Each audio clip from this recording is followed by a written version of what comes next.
Hi, this is Tamara from mooglyblog.com, and I was so honored to be asked to design a knit scrunchie for Madelinetosh this year. I had so much fun coming up with this design, and I had even more fun playing with their gorgeous yarns.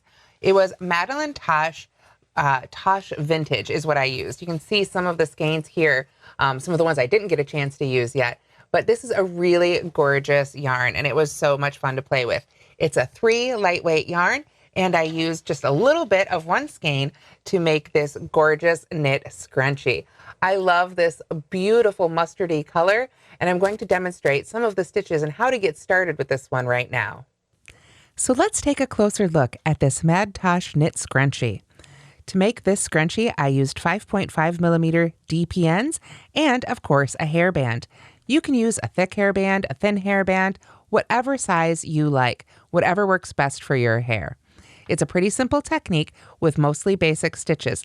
The trickiest thing you need to do is pick up stitches to enclose that hairband. You can see right there on the back where I've enclosed those stitches. And you'll need to knit front and back in order to get those increases and create these great ruffles. You'll want to create a nice row of stitches so that it covers your hairband really well.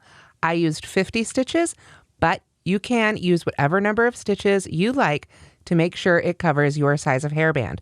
So if you're using a much larger band or a much smaller band, you may need to adjust the number of those stitches.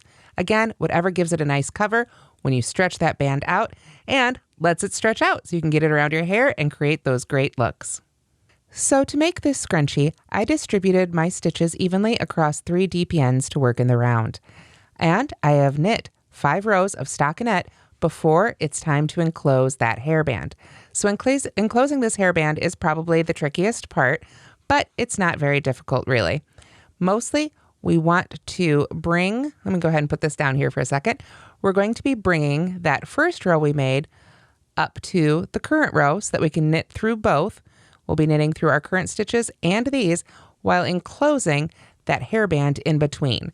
So don't try and get your hairband all the way around and bring this all the way through before you start stitching. You can enclose just a few stitches here at a time, one by one, and gradually work your way right around that band. So to get started, what we would do is, let me get my stitches lined up here. We're going to go under that first stitch, and then we can make sure we've got our hairband in there, and then find the first stitch of our first row and just go right through there. Then we can knit those stitches together. So we just want to bring our working yarn right over there, get it on our needle, whichever style of knitting you prefer, and then we're going to pull that strand right through both of those stitches. You can see it came through that stitch on the back and our current stitch right there.